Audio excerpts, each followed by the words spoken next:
What's up, guys? A little quick video here. I was out today fishing, lost two good ones on a white spinnerbait, which how do you lose fish on a spinnerbait?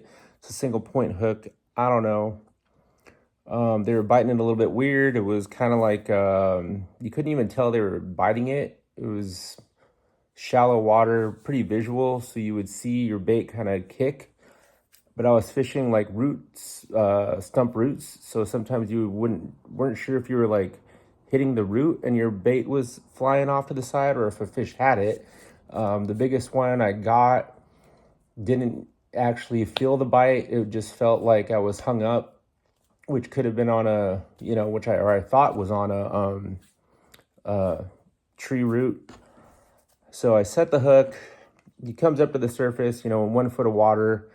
And I try to drag him across the top, and he was like 4, maybe bigger, at least 4. And then he come off.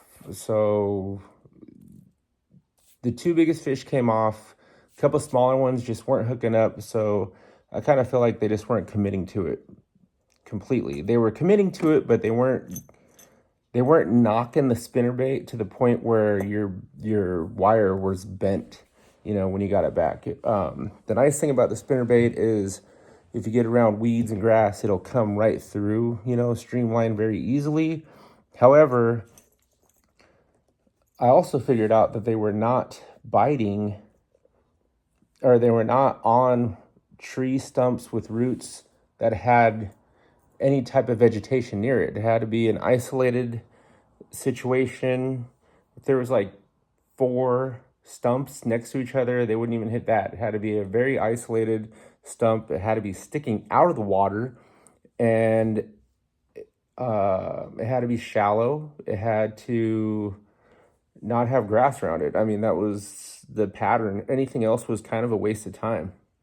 So what do you do when it's 10:15 at night and you're trying to come up with a solution? This is what I do. I'm here at the dining room table. I got all these blank chatterbaits.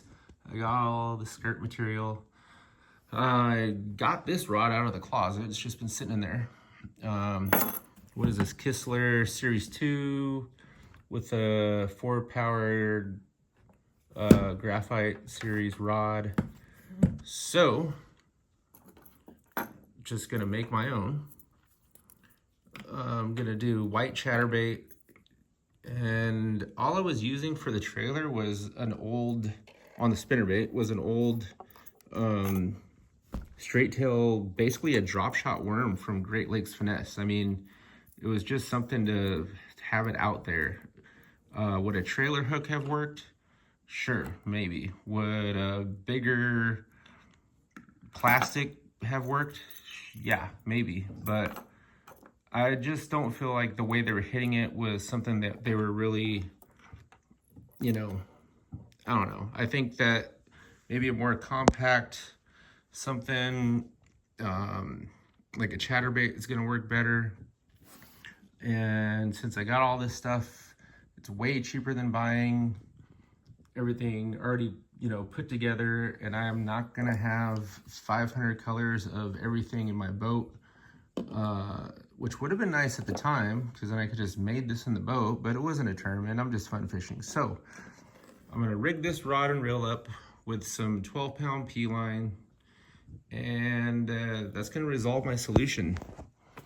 If you are decent at making stuff, if you are crafty, you can pretty much anything together on the fly.